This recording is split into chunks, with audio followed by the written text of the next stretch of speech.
The massive doors of the Galactic Council chambers slid open with a soft hiss. Ambassador Lee Taman walked through, his black military boots clicking against the polished metal floor. The plasma pistol on his hip gleamed under the bright lights. Behind him, 2 human guards followed, carrying rifles that could punch holes through starship armor. Around the chamber, 46 different alien species watched this entrance with a mixture of curiosity and concern. The saurians, tall reptile-like beings, flicked their forked tongues nervously. The crystalline Zephyrians made soft chiming sounds that meant displeasure in their language. Even the gas-based nebulons swirled their cloudy forms in agitated patterns. Every other species had left their weapons at the security checkpoint. Every single one.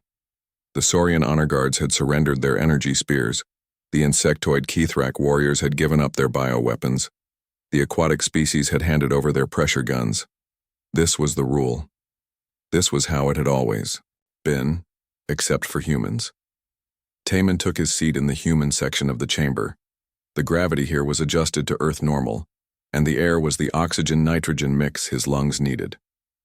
He placed his hands on the smooth desk surface and waited. Around him, the other ambassadors settled into their own environmental zones. Councillor Veltar, the current chairman, stood on the central platform. His green scales caught the light as he spread his arms wide. Welcome, representatives of the Galactic Council. We gather today to discuss trade routes, territorial disputes, and he paused, his yellow eyes scanning the chamber. A formal challenge that has been raised. A new voice spoke from the far side of the chamber. It came from the Collective, a hive mind species that had joined the Council only 6 months ago. Their spokesperson was a thin, pale humanoid with large black eyes. We request explanation. Why do humans carry weapons in sacred chambers? Why do humans alone break the peace? Murmurs rose from different sections. Some aliens made sounds of agreement. Others remained silent, but their body language showed they were thinking the same thing. Dr. Park Nari, sitting beside Taman, leaned forward slightly. As the human cultural attaché, she had expected this question would come eventually. She had prepared for it. But she also knew that the real answer was something most of the council had forgotten. Veltar's tongue flicked out once. The question is noted. Ambassador Taman, would you care to respond? Taman stood slowly. He was not a tall man, but something in his posture made him seem larger. His dark eyes moved across the chamber, meeting the gazes of creatures that had evolved on worlds he would never see. We carry these weapons, he said, his voice calm and clear, because we have earned the right, because we have proven we can be trusted with them. The Collective spokesperson tilted their head. All species believe they can be trusted. Why are humans special? Why are humans different? Because, said a new voice from the back of the chamber, they have already proven it. Everyone turned to look. Elder Thrum, one of the oldest members of the council, was speaking. His silicon-based body gleamed like polished stone. He rarely spoke during meetings, preferring to listen and observe. When he did speak, the chamber always fell silent. 200 years ago, Thrum continued, this chamber saw blood, real blood. Many of you do not remember because your species keeps no records of shameful times. But I remember. I was there. The chamber had become completely quiet. Even the environmental system seemed to hum more softly. Commander Kim Do-hyun, the human, security chief, shifted slightly in his position near the entrance. His hand did not move toward his weapon, but his eyes swept the chamber with professional awareness. He knew this story too. All humans in council service learned it. Veltar looked uncomfortable. Elder Thrum, perhaps this history lesson can... Wait. No, Thrum said firmly. They have asked why humans are different. They deserve to know the answer. The Collective's spokesperson leaned forward. What happened 200 years ago? Betrayal, Thrum said simply. A group called the Purists decided that some species did not deserve to exist. They brought weapons into this chamber, weapons that could kill in ways that left no trace. They planned to murder representatives from 12 species they considered Inferior. Around the chamber, aliens shifted nervously. This was not the peaceful history they preferred to remember. Where were the guards? Asked a Zephyrian, their crystal body chiming softly. The guards followed protocol, Thrum replied. When the attack began, they protected their own species first. The Saurian guards moved to defend Saurian representatives. The Kethrak warriors formed defensive positions around Kethrak civilians. Each species protected its own. That is natural, said the collective. That is survival. Yes, Thrum agreed. It is natural. It is logical. It is what every intelligent species would do. He paused. Every species except one. Taman remained standing, his expression calm. He knew where this story was going. His grandfather had told him about it when he was young. His grandfather had been there. The human guards, Thrum continued, did something different. When the purists began killing alien representatives, the humans did not retreat to protect only humans. They did not form defensive positions around human civilians. They attacked the killers directly. They put themselves between the weapons and whoever was being targeted, regardless of species. Park Nari watched the faces around the chamber. She could see confusion on some, understanding on others. General Park Sunho, Thrum said, was the human representative that day. When a purist aimed a weapon at a group of aquatic younglings, Park threw himself in front of the blast. He died protecting children who were not even his species. His last words, according to the records, were, "Someone has to." The chamber was completely silent now. Veltar cleared his throat. The human guards that day saved the council. They saved representatives from 17 different species. They asked for no reward. They expected no special treatment. But when the surviving council members met to discuss new security protocols, they made a decision. What decision? Asked the collective. That humans would be permitted to carry weapons in the chamber, Veltar replied. Not as a privilege, as a responsibility. Because in the moment when it mattered most, when every species chose survival, humans chose something else. What did they choose? Taman answered, his voice quiet but carrying clearly through the chamber. They chose to protect everyone. The collective's spokesperson was quiet for a long moment. Around the chamber, other aliens exchanged glances, made soft sounds, or simply sat in thoughtful silence. Finally, the spokesperson spoke again. This is historical, but history is past. How do we know humans today would make the same choice? Park Nari stood up beside Taman. Would you like us to prove it, she asked. And in that simple question, everything changed. The proposal hung in the air like electricity before a storm. Dr. Park Nari stood calmly beside Ambassador Taman, waiting for an answer. Around the chamber, alien representatives whispered to each other in dozens of different languages. The collective's spokesperson tilted their pale head. What kind of proof do you suggest, Dr. Park? A simulation, she replied. We use the training chambers on level 7. Create crisis scenarios. Test how different species react when armed versus unarmed. Let the data speak for itself, Counselor. Veltar's scales shifted color slightly, showing his nervousness. Dr. Park, simulations cannot capture the true nature of... Then we make them real, interrupted Commander Kim Do-yun from his position near the entrance. His voice was steady, professional. Not dangerous, but real. Real enough that instincts take over. A Zephyrian representative chimed in musical tones. This seems unnecessary. We are civilized beings. We solve problems with words, not weapons. Sometimes words are not enough, said a new voice. Everyone turned to look at Warrior Prime Kethrak, one of the insectoid species. His 6 arms were folded across his chitinous chest. His compound eyes reflected the chamber lights like jewels. My people know war. We understand the value of strength. But even we surrendered our weapons to enter this sacred space. Because you trust the system to protect you, Taman said. But what happens when the system fails? Elder Thrum made a sound like grinding stone. The young ones do not remember when systems fail. Perhaps it is time for a reminder. Veltar looked around the chamber. Very well. If there are volunteers for this wet experiment, we will proceed. But I want it clearly understood that this is voluntary. No species is required to participate. I volunteer, said the collective immediately. We wish to understand this human difference. As do I, said Kethrak. My warriors are curious about human combat methods. Soon, representatives from 8 different species had volunteered. Veltar looked at the humans. And your volunteers? Taemin nodded toward the back of the chamber. Pilot Choi Ji-hoon will represent civilian humans. Commander, Do-hyun will represent our military. A man in a simple blue jumpsuit stood up from the observer section. Choi Ji-hoon looked nothing like a warrior. He was small, thin, with oil stains on his clothes and calloused hands from working on ship engines. But his eyes were alert and calm.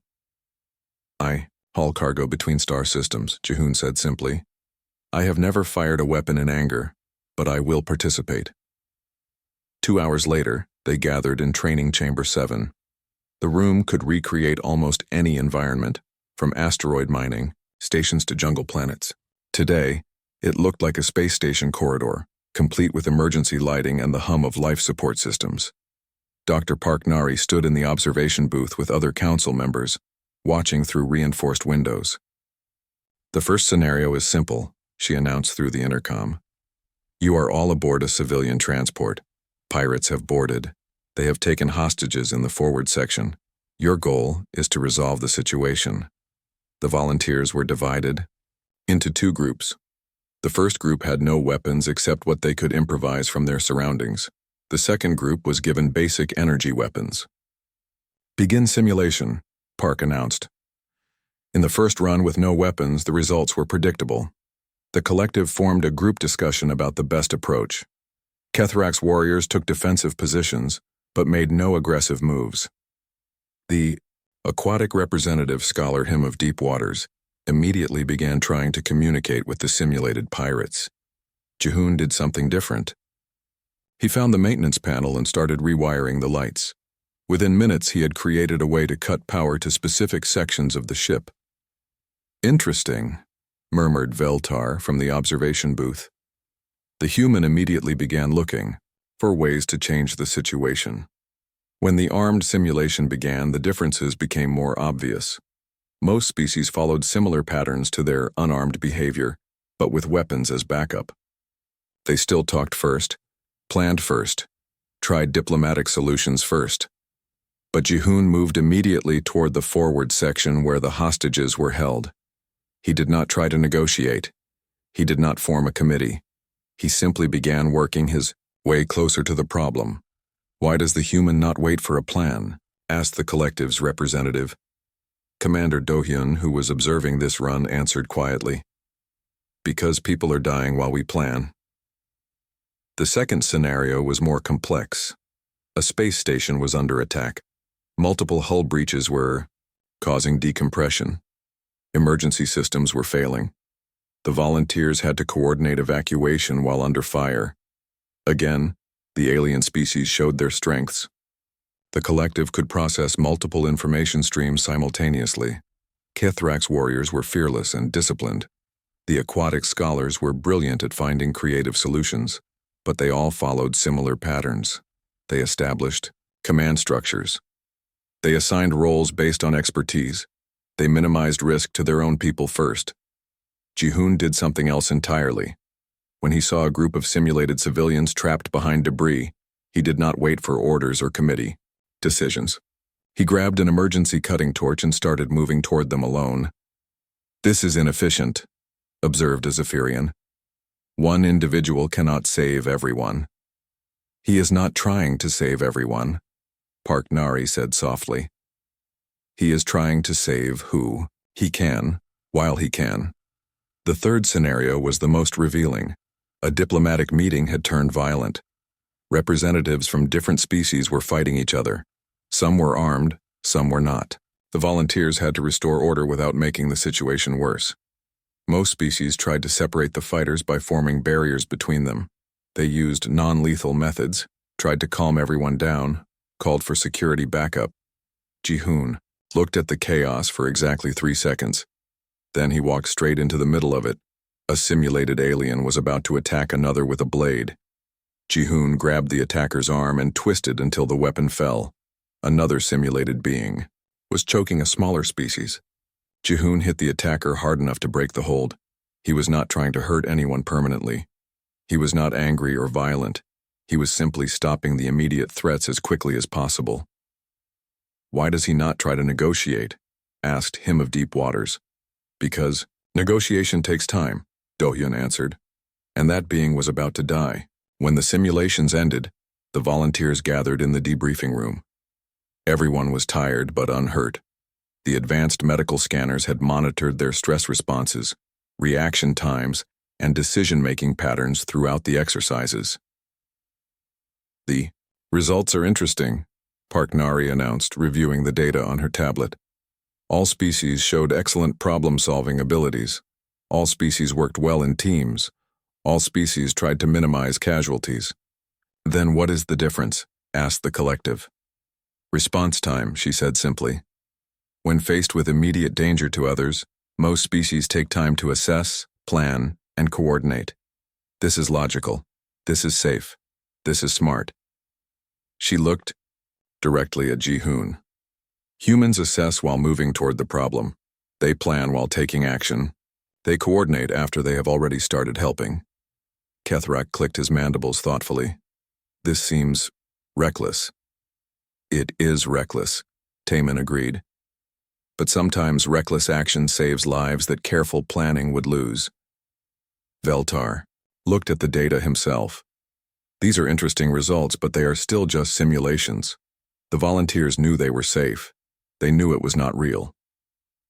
"That brings us to the second part of the experiment," Park said, her voice taking on a different tone. "What second part?" asked the collective. Ji-hoon looked up from where he had been quietly cleaning oil from under his fingernails. "The part where you find out what happens when it is real." The chamber fell silent. "What do you mean?" Veltar asked slowly. "Commander," Do-hyun stepped forward. "We mean that these simulations have shown you how we think, but they have not shown you why we are trusted with weapons in the council chamber. Because for that," Taemin said quietly, "you need to see what happens when the stakes are real and there is no protocol to follow, and someone has to make the choice between safety and what is right." Park Nari smiled, but it was not a happy smile. "Would you like to see that demonstration?" And in that moment, every alien in the room realized that the real test had not even begun. The tension in the debriefing room was thick enough to cut. Ambassador Taemin looked around at the alien faces, seeing confusion mixed with growing concern. The collective's spokesperson had gone completely still, their black eyes fixed on him. "What exactly are you suggesting?" Counselor Veltar asked, his voice careful and controlled. Dr. Park Nari set down her tablet. "The simulation showed behavioral differences, yes, but they were still just games. Everyone knew they were safe. Real decision-making only happens when the consequences are real." Warrior Prime Kethrak's mandibles clicked rapidly. "You cannot create real danger just for a demonstration. The Council would never approve such a thing." "The Council does not need to approve it," said a new voice from the doorway. Everyone turned to see Captain Song Mirai entering the room. She wore the black uniform of Human Psychological Operations, with silver insignia that marked her as a specialist in crisis behavior. Her dark hair was pulled back severely, and her eyes held the kind of steady calm that came from seeing too much violence. "Captain Song," Taemin acknowledged. "I was not expecting you." "Emergency protocols," she replied simply. "When multiple species question human weapon privileges, I am required to provide educational demonstration." She looked around the room. "Consider this your education." Elder Thrum, who had been silent until now, made his grinding stone sound again. "Captain, surely you do not mean—" "I mean exactly what you think I mean, Elder." Song moved to the room's control panel. "Computer, seal this room. Authorization Song 77 Alpha." The doors clicked shut. Emergency lights began flashing yellow, indicating a lockdown. "What are you doing?" The collective's spokesperson stood up quickly. Creating a learning opportunity, Song replied calmly. She touched another control. Computer, begin emergency decompression sequence. Safety protocols disabled. The room's atmosphere began to hiss out through newly opened vents. The aliens looked around in panic. "This is madness," Veltar shouted. "Stop this immediately." "Computer does not respond to my voice," Song said. "The decompression will take approximately 8 minutes. After that, anyone not wearing emergency gear will suffocate." Pilot Jihoon stood up slowly from his chair. He looked around the room with the same calm assessment he had shown in the simulations. "Where are the emergency suits?" "Storage compartment." "Behind panel C7, Song replied. "But it only contains 4 suits. There are 12 beings in this room." The panic that followed was immediate and revealing. The Zephyrians began chiming in high, distressed tones, calling for help that would not come. The aquatic scholar Hymn of Deep Waters retreated into her water-filled environmental suit, which would protect her but no one else. Kethrek's warriors immediately formed a defensive circle around their warrior prime. The collective's spokesperson began rapid calculations, trying to determine the most logical distribution of the emergency suits. They were thinking in terms of survival probability, species importance, and greatest good for greatest number. Veltar was frantically trying to contact station security through his communicator, but no signals were getting through the sealed. Room Commander Do-hyun moved to panel C7 and opened the storage compartment. 4 emergency suits, as promised. He picked up one and examined it quickly. "These will fit most humanoid species," he announced, "but not the aquatic or gas-based forms." "Then we must decide who gets them," said the collective. "We propose a logical system based on—" They stopped talking because Jihoon had walked over and handed one of the suits to Veltar. "Put this on," Jihoon said simply. But I am not human," Veltar stammered. "Should you not save your own kind first?" Jihoon was already helping the Saurian into the suit. "You are the chairman. The council needs you." He looked around. "Who else is having trouble breathing?" One of the Zephyrians was making distressed sounds. Their crystalline form was beginning to dim, showing oxygen deprivation. Jihoon took a second suit to them. "Wait," said Kethrok. "What about humans?" "What? About your own survival?" Do-hyun had put on one of the suits, but he was already working on something else. He had found the manual controls for the ventilation system and was trying to stop the decompression. "Can you fix it?" Taemin asked. He had not taken a suit. "Maybe. Give me 3 minutes." "We do not have 3 minutes," the collective pointed out. Their spokesperson's pale skin was starting to show blue around the edges. Without a word, Taemin took the 4th and final emergency suit and walked over to the collective representative. "Put this on." "But you will die," the collective said. "Maybe. But you definitely will without it." The room fell silent except for the hiss of escaping air and Do-hyun's work on the ventilation controls. "This makes no sense," whispered Kethrok. "In any logical system, you save your own species first. You save the strongest or the most important, or those with the best chance of survival. You do not give away your own life for strangers." Jihoon was helping the Zephyrians seal their suit properly. "Why not?" he asked, as if the question was genuinely puzzling. Because evolution demands self-preservation. Because species survival requires protecting your own kind. Because it is logical and natural, and because every species in the galaxy thinks that way, Park Nari said quietly. She was not wearing a suit either, but she was still calmly taking notes on her tablet. "Every species except one." Song Mirai watched all of this with professional interest. "Computer, how long until fatal decompression?" 2 minutes, 30 seconds remaining. The alien representatives were now seeing something they had never witnessed before. 4 humans were about to die to save 4 aliens. Not because it was logical, not because it served human interests, simply because it was the right thing to do. "Got it!" Do-hyun shouted suddenly. The hissing stopped. The emergency lights changed from yellow to green. "Repressurization beginning now." Everyone in the room took a deep breath as fresh air began flowing again. "Well," said Song Mirai, checking her chronometer. That was educational. The collective's spokesperson slowly removed their emergency suit. This was not real. This was another simulation. Was it? Song asked. Computer, report on decompression sequence. Decompression sequence was real. Safety lockouts were disabled. Without manual intervention, all beings in this room would have suffocated within 7 minutes and 43 seconds. The room fell completely silent. You actually risked our lives, Veltar said slowly. You risked human lives. For a demonstration. No, Taman said firmly. We risked our own lives, we protected yours. There is a difference. Elder Thrum spoke from his position near the wall. Now you begin to understand. This is not about weapons. This is not about privilege. This is about what happens when everything goes wrong and someone must choose between self-preservation and protecting others. Kethrak was staring at Jihoon. You gave away your chance at survival to save me, why? Jihoon shrugged. You needed it more than I did. But I am not even your species. So? The simple question hung in the air. Song Mirai smiled slightly. It was the first emotion she had shown since entering the room. Every species has instincts, she said.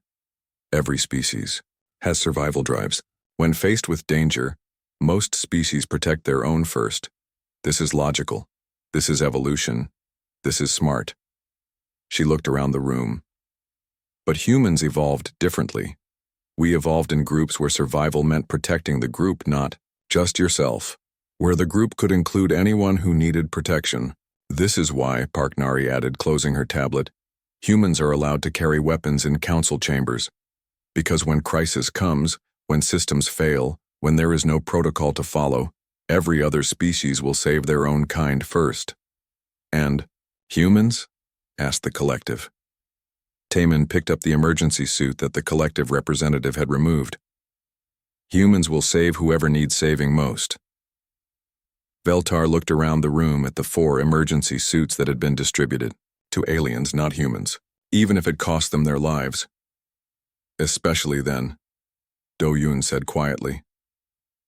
Song Mirai moved toward the door controls. Computer. Unseal room. The doors opened with a soft hiss. The demonstration is complete, she announced. All participants are free to return to the council chambers. But nobody moved. They were all still processing what they had just experienced. Finally, Elder Thrum spoke again. 200 years ago, General Park Sun-ho died protecting alien children. Today, you were all willing to die protecting us again. This is why you carry weapons, not because you are dangerous to us, but because you are dangerous to anything that threatens us, the collective finished. Song Mirai nodded once. Now you understand the human exception. The aliens began filing out slowly, each lost in their own thoughts. But Kethrak stopped at the doorway. Pilot Jihoon, he called. The human looked back. Thank you for the suit. Jihoon smiled. Thank you for wearing it. And in that simple exchange, the Warrior Prime finally understood why humans were the only species trusted with weapons in the council chambers. Because they were the only species that could be trusted to point them in the right direction. The council chambers felt different when everyone returned. The aliens took their seats quietly, many still thinking about what had happened in the debriefing room. The collective spokesperson kept touching their throat where the emergency suit had been. Warrior Prime Kethrak's compound eyes kept focusing on Pilot Jihoon in the human section. Elder Thrum had not returned to his seat. Instead, he stood in the center of the chamber, his silicon form catching the lights like polished stone. 200 years ago, he began, his voice carrying to every corner of the massive room. I watched this chamber run red with blood. I have never spoken of that day in detail. But today, after what we have witnessed, it is time for the full truth. Councillor Veltar shifted nervously in his chair. Elder Thrum, perhaps... No. The ancient being's voice was firm. They asked why humans are different. They have seen how humans behave in crisis. Now they must understand what that behavior has cost and what it has saved. Around the chamber, representatives leaned forward. Even species that preferred to remain neutral in political discussions were paying attention. The year was 2185, Thrum continued. The council was younger then. Only 23 species were members. We believed that civilization had moved beyond violence. We believed that intelligence meant peace. Dr. Park Nari touched a control on her desk. The chamber's central display activated, showing historical images from 2 centuries ago. The council chambers looked almost the same, but smaller, with fewer environmental zones. We were wrong, Thrum said simply. Intelligence does not prevent hatred. It only makes hatred more efficient. The display showed new images. Protesters, outside the council station. Banners with slogans in multiple alien languages. Signs demanding species purity and biological truth. The purists, Thrum explained, believed that evolution had created a natural hierarchy. They believed that some species were meant to rule, others to serve, and others to be eliminated entirely. A Zephyrian representative chimed softly in distress. But the council represented equality. All species had equal voice. Exactly, Thrum replied. We were proof that their beliefs were wrong, so they decided to destroy us. The display changed to show the interior of the old council chambers. Ambassador Taman recognized his grandfather immediately, even in the ancient footage. General Park Soon-ho looked exactly like Taman, but younger, in a military uniform instead of diplomatic robes. The attack was planned for months, Thrum continued. 7 purist agents from 5 different species. They had weapons that could kill without leaving evidence. Biotoxins that mimicked natural death. Nanoweapons that would make it look like species-specific diseases. Commander Do-hyun leaned forward in his seat. He had studied this attack in military school, but had never seen the actual footage. They struck during the 3rd hour of a routine session, Thrum said. A debate about mining rights in the Outer Rim. No one expected violence. No one was prepared. The display showed the moment it began. A purist agent, disguised as a maintenance worker, released something into the air circulation system. Within seconds, representatives from 3 aquatic species began convulsing. The bioweapon targeted species with water-based biology, Thrum explained. 12 representatives died within minutes. The chamber erupted in panic. The footage showed what happened next. Alien security forces immediately formed protective circles around their own species' representatives. Saurian guards surrounded Saurian civilians. Kethrak warriors shielded Kethrak diplomats. Each species protected their own. This is natural, the collective's spokesperson said quietly. This is survival instinct. Yes, Thrum agreed. And it was exactly what the purists expected.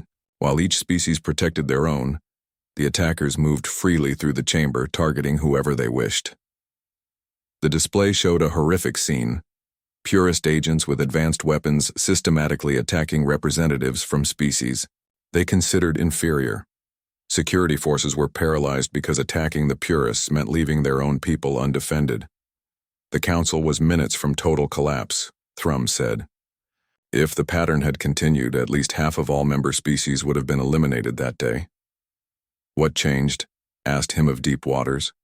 Thrum's form seemed to grow brighter. General Park Sun-ho changed it. The display focused on the human section of the chamber. Park Sun-ho was speaking rapidly to his security team. Unlike every other species guards, the human soldiers were not forming defensive positions. The general gave a simple order. Thrum said, "Protect everyone. Stop the killers. No exceptions." What happened next was something no alien species had ever seen before. The human guards left their own people and attacked the purists directly. They did not try to shield human representatives. They went straight for the sources of the violence. But this left humans undefended, Kethrak pointed out. Yes, Thrum replied. 3 human civilians died because their guards were busy saving aliens.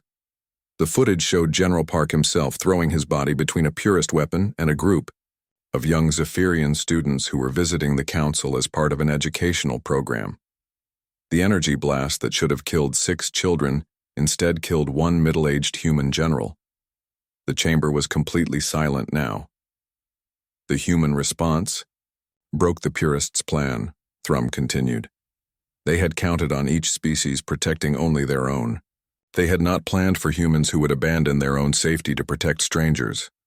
The display showed the battle's end. Human security forces had neutralized all 7 purist agents, but the cost was visible. Dead aliens of multiple species, dead humans who had died protecting them. In the aftermath, Thrum said, the surviving council members held an emergency session. The question was simple. How do we prevent this from happening again? Veltar spoke quietly. And the answer was the human exception. Not immediately, Thrum replied. First, there were other suggestions. Stronger security screening, more guards, for each species, better weapons detection, all logical solutions. What was wrong with those solutions? Asked the collective. Captain Song Mirai, who had been silent since returning from the demonstration, finally spoke. They all assumed the threat would come from outside the council. Exactly, Thrum said. But the purists were not outsiders. They were citizens of member species. They had legal access to the station. Some were even related to council representatives. The display changed to show documents from the emergency session. The real problem, Thrum continued, was that when internal threats arose, each species' security would only act to protect their own people. There was no force that would protect everyone equally. Except humans, Parknari said softly. Except humans, Thrum confirmed. So the council made a decision that seemed strange to everyone at the time. Instead of increasing security restrictions, they created an exception. Humans would be allowed to remain armed in council chambers. Why? Asked several voices at once. Elder Thrum's form pulsed once. Because humans were the only species that had proven they would use weapons to protect others, instead of just themselves. Ambassador, Taman stood up slowly. The human exception was never about giving us special privileges. It was about giving the council an immune system. An immune system? The collective asked. Every species has survival instincts, Taman explained. When threatened, you protect your own kind first. This is natural, this is smart, but it means that threats which target multiple species can divide and conquer. Commander Dohyun added, humans have different instincts. We protect whoever needs protection, regardless of species. We attack threats to the group, even when it costs us personally. This makes humans the Council's antibodies, Song Mirai said. When something threatens the whole body, we respond immediately. Warrior Prime Kethrak was staring at the historical footage, which still showed the aftermath of the purist attack. Your people died to save mine that day, and you are still willing to die to save us today. It is not about dying, Jihoon said from his seat. It is about making sure everyone else lives. The collective's spokesperson had been very quiet during the historical presentation. Now they spoke carefully. This explains the past. But how do we know humans would make the same choice today? How do we know the weapons would still be used to protect us? Before anyone could answer, alarms began, blaring throughout the station. Emergency lights flashed red. Automated voices began announcing in multiple languages. Station lockdown in progress. All personnel remain in current locations. This is not a drill. Veltar immediately activated his communication panel. Station command. What is the nature of the emergency? The reply came through crackling with interference. Council chambers, we have multiple security breaches. Armed groups have entered the station. They are demanding the dissolution of the interspecies protection protocols. Around the chamber, alien representatives began making sounds of fear and confusion. Purists? Thrum asked, quietly. Unknown at this time, but they are using the same tactics. Bioweapons, species-specific toxins, targeting multiple. The communication cut off abruptly. In the sudden silence, everyone looked around the chamber. They were trapped, with armed hostiles somewhere on the station, using weapons designed to kill specific species. History was repeating itself. The emergency alarms continued to wail as the council chamber sealed itself automatically. Heavy blast doors slammed shut over all exits.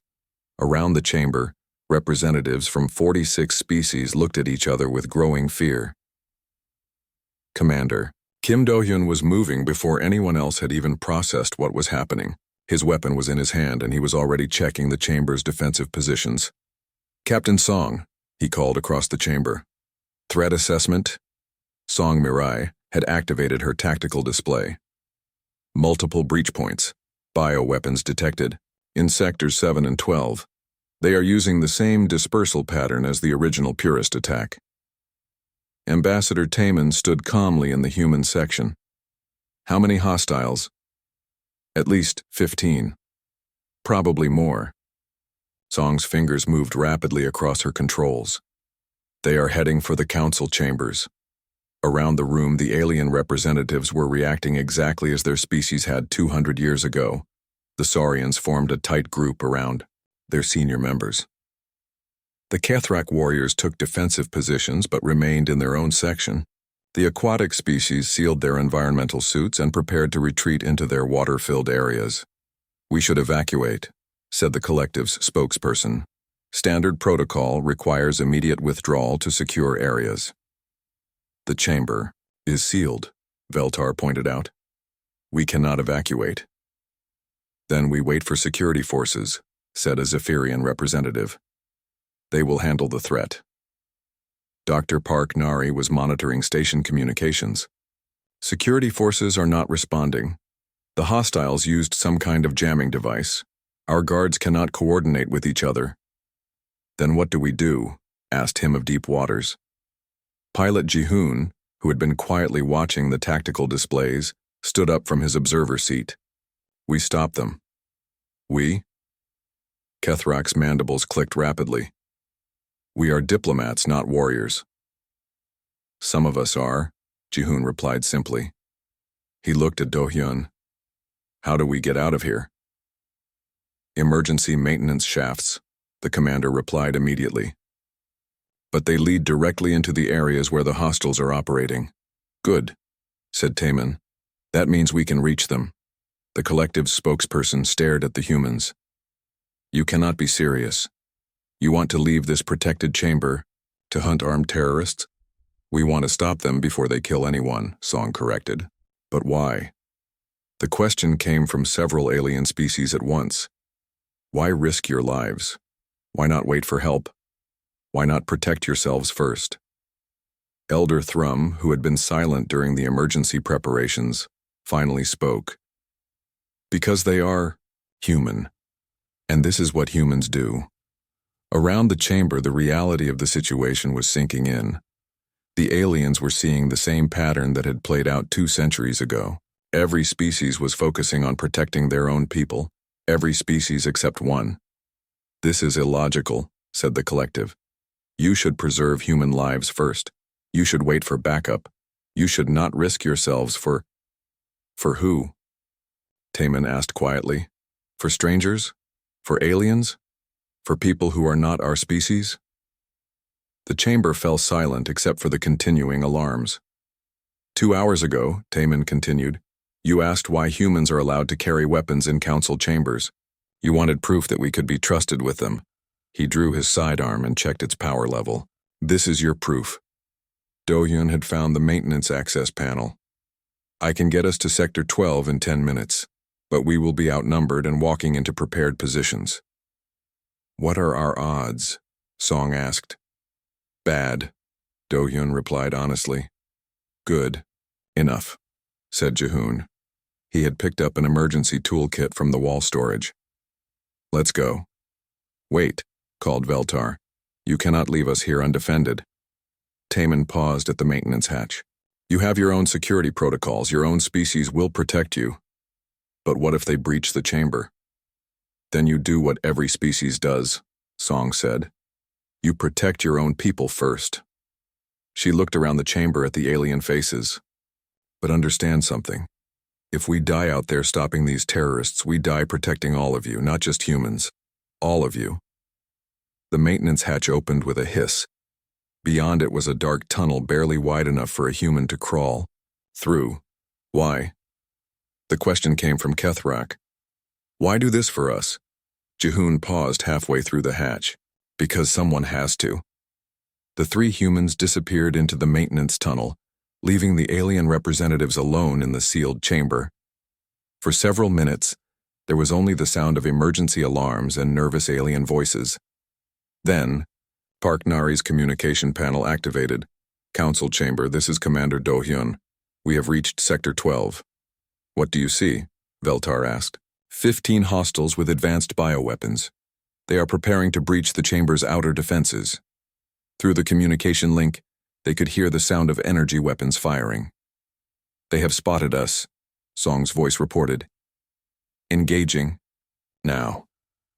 The next few minutes were filled with the sounds of combat echoing through the communication system.